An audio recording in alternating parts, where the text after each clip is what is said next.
그래서 실제로 우리는 19세기에 우리가 보통 아편 전쟁이 1840년이라고 그러잖아요. 그 이후로 지금 서양이 동양까지 지배를 하게 됐던, 분명히 아편 전쟁 이전까지만 해도 중국의 국부가 훨씬 서양보다 컸죠. 그렇지만 이제 서양의 지배로 넘어가게 된 게 바로 군사, 산업, 과학의 복합체, 이런 것들이 바로 새로운 의학, 새로운 군사 기술, 이런 것들을 그 발전을 이끌면서 유럽이 세계 지배의 원동력이 되었다. 그런데 왜 유럽에서 그게 유독히 가능했느냐라고 하는 것은 바로 그런 과학적 발견을 가능하게 하는 사회 시스템이 있었다.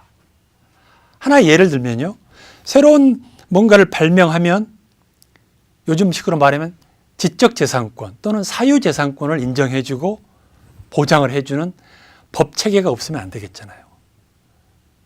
그러니까 더 발견을 하게 되잖아요.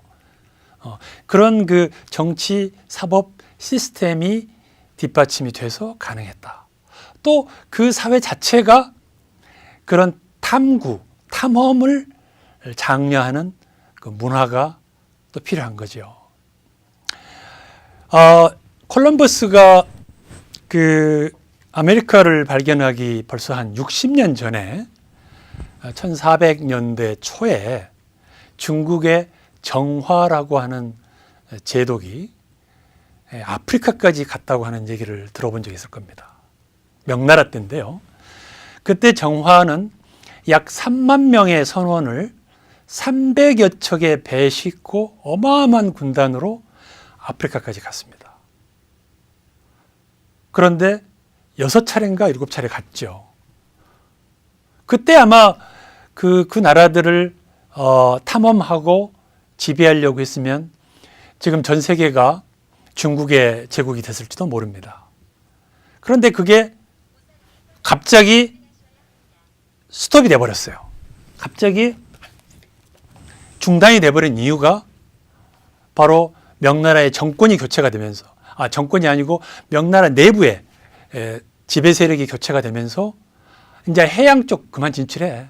우리는 지금 북쪽 오랑캐, 서쪽의 오랑캐들을 맞는 게 더 중요하다라고 하면서 해양의 관점을 내륙으로 돌려버린 것입니다. 그리고 갑자기 이게 스톱이 돼버렸어요. 그러니까 그 사회의 해외의 새로운 세력에 대한 탐험, 그런 가치관이 미약했다는 거죠. 그런데 정말 콜럼버스는 정말 3척의 배에 300명 정도 인력을 가지고 아메리카를 발견하게 됐잖아요. 왜 한쪽은 그런 그 새로운 세계로 나가고 한쪽은 중단돼 버렸느냐? 바로 그런 사회 정치 시스템, 가치관의 차이다라고 하는 것입니다. 그래서 이 제국 건설과 과학적 프로젝트는 같이 가는 것이었다. 또 과학이라고 하는 학문 분과 자체가 또한 제국적 프로젝트였다는 거죠. 우리는 대개 과학은 순수 학문으로서 발전해 온 것 같지만 그렇지 않다는 것입니다. 그래서 과학은요, 제국에 봉사를 했습니다. 대표적인 게 인종주의입니다. 그 인종들을 탐구한다고 해가지고 보니까 백인들이 가장 진화된 인종이다. 흑인들은 가장 열등한 인종이다. 유색 인종들은 아직 진화가 덜 됐다. 그래서 백인들이 바로 그런 유색 인종들을 문명으로 이끌어야 된다. 그것이 바로 백인의 의무다. 라고 하면서 식민 지배를 정당화하는 이론으로 쓰였습니다. 이 지금 그림에 보시면 지금 미국, 영국 이런 사람들이 지금 지게를 짊어지고 흑인 유색 인종들을 업고 힘들게 걸어가면서 어디를 향해 가냐 하면 문명의 고지를 향해서 업고 간다라고 하는 그림에 나와 있습니다. 바로 히틀러도 대표적인 인종주의자였죠. 히틀러도 과학 연구라고 하면서 바로 그런 그 민족 차별을 정당화했고요. 일본의 731 부대도 마찬가지였습니다. 제국의 또 친구 동맹은 바로 자본주의였습니다. 뭐 이건 설명 안 하셔도 알죠. 자본주의를 확장하기 위해서 제국주의로 나아가게 됐다고 하는 것은 다 아는데, 여기서 우리가 조금 더 재밌게 볼 수 있는 대목은요, 은행입니다. 은행. 은행도 또 하나의 허구적 질서입니다. 은행. 이 저자가 주장하는.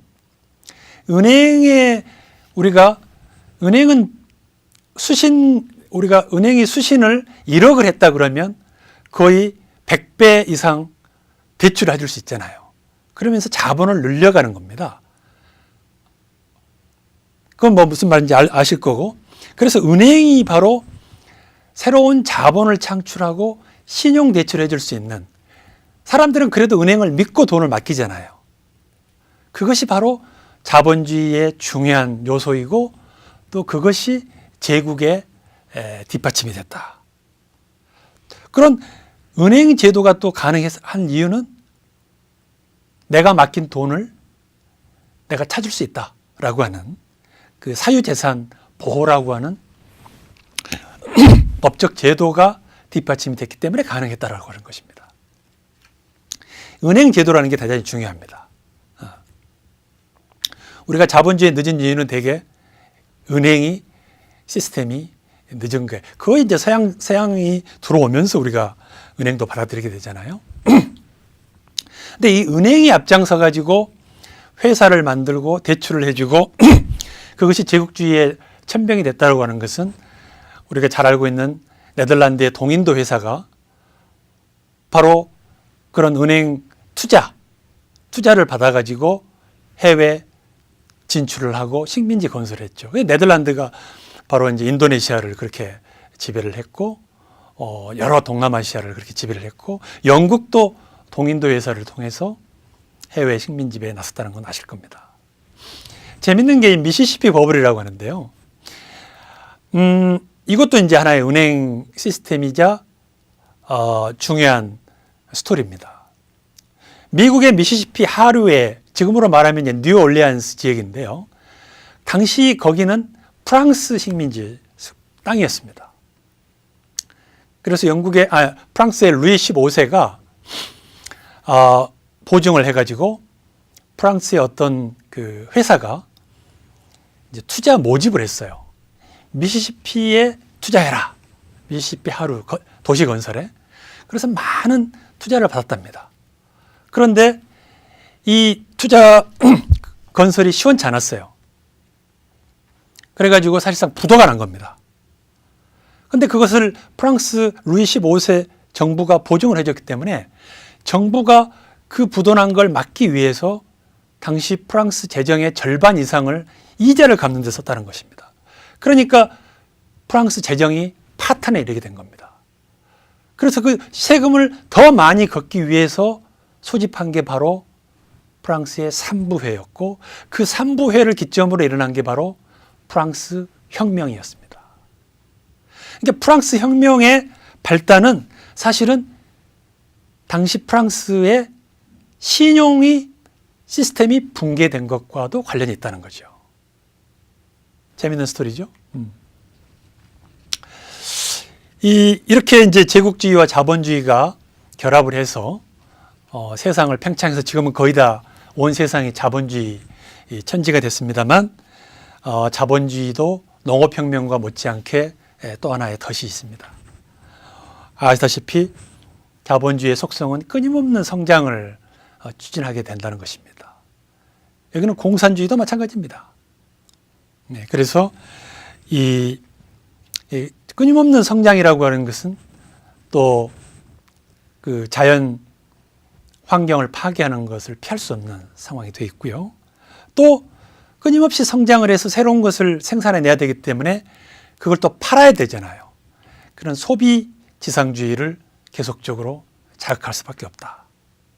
그리고 자본주의는 또 기존의 우리 가족 또 이런 지역 공동체를 점점 국가와 시장이 대신하게 하는 거죠. 지금 모든 것은 국가가 대신해 준다는 거 아닙니까? 복지제도라는 게 그렇잖아요. 뭐 애 낳을 때부터 모든 걸 다 국가가 해준다. 이제 가족 이제 의존하지 말라. 좋게 말해서 가족을 의존하지 말자고 하는 거지만 사실은 점점 우리가 국가주의의 하나의 연속으로 볼 수도 있는 것입니다. 그리고 이런 그 사적 공동체가 점점 약화되면서 점점 그 1차적 감정의 공백은 상상의 공동체로 점점 의존하게 되는 것이 현재 사회의 속성이라고 지적을 합니다. 거의 이제 결론 부분인데요. 사피엔스는 다시 원래의 질문으로 돌아갑니다. 우리가 이렇게 인간의 많은 능력과 발전을 이루었고 또 인류가 지금 통합의 방향으로 가고 있는데 과연 우리가 더 행복해졌느냐? 지금 요즘 현대 과학의 발전에 의해서 행복이라는 게 별거 있냐? 우리 호르몬 조절 과정이다.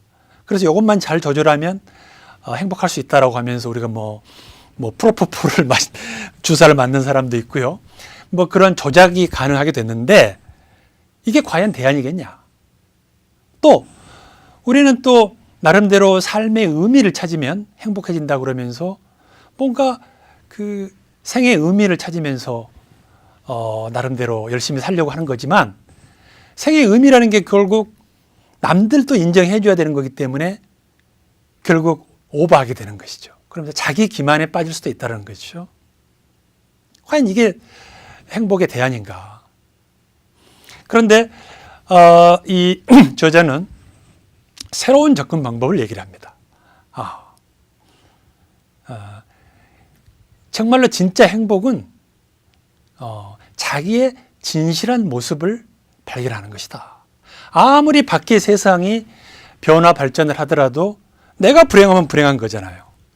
그래서 스스로의 진실, 스스로의 행복을 찾는 방법이 뭐냐? 그거는 세상의 흐름에 흔들리지 않는 나 스스로의 본연의 모습을 찾는 과정이다. 그것은 대단히 불교적 접근 방법과 유사합니다. 그래서 이 사람의 책의 결론은 대체적으로 불교식으로 가거든요. 또 하나 이 사람이 이 하라리 저자가 주장하는 것이 지금 현재 우리 호모 사피엔스가 이러한 발전을 이루었지만 사피엔스가 지금 종말이 올 것 같다. 왜? 바로 생명공학, ITBT의 발달로 인해서 자연의 법칙, 나서 죽는 것까지도 지금 영생을 추구하는, 영원히 살 수도 있는 인간과 기계가 합쳐져서 사이보그가 탄생이 되는 그런 것까지도 갈 수 있다. 그러면은 인간성 자체가 변하는 새로운 종이 탄생할 수도 있다. 그런 얘기를 하면서 이 사람이 쓴 호모 데우스라고 하는 책이 있거든요. 호모 데우스라는 말은 신적인 인간이라는 뜻인데요. 이런 경우가 되면 정말로 과연 인간적이라고 하는 게 뭐냐? 우리가 뭘 바란다, 욕망, 갈망조차도 프로그램화되고 정해진 것일 수 있다. 이런 우려도 표하고 있습니다. 이 호모 데우스라는 책은 이제 이에 대해서 전문적으로 다루고 있는데요. 뭐 기회가 되면 또 소개를 하겠습니다만, 그래서 저자의 주장은 우리가 지금 무엇을 할 수 있는가를 물을 게 아니고 정말 우리가 무엇을 원하는가, 우리가 어떤 사람이 되기를 원하는가를 물어야 된다는 것이죠. 대단히 철학적인 질문입니다. 이 하라리의 특성은 역사학자지만 사실은 인문학의 저는 천재라고 봅니다. 거의 인문사회과학 모든 걸 통합을 한 학문적 그 수련 속에서 결국에는 우리는 무엇인가? 우리는 무엇이 되고자 하는가? 우리가 할 수 있는 힘과 능력을 만을 믿다 보면 정말로 우리 행복은 멀어지는 유토피아가 아니고 디스토피아로 갈 수도 있다라고 하는 것을 주장을 하는 것입니다. 그래서 우리 힘을 믿다가는 그 힘이 오용돼서 재앙으로 갈 수 있다. 그 이전에 우리가 무엇을 원하는가, 우리는 어떤 인간이 되고자 하는가, 또 진짜 행복은 무엇인가를 깨쳐 물어야 한다는 것입니다.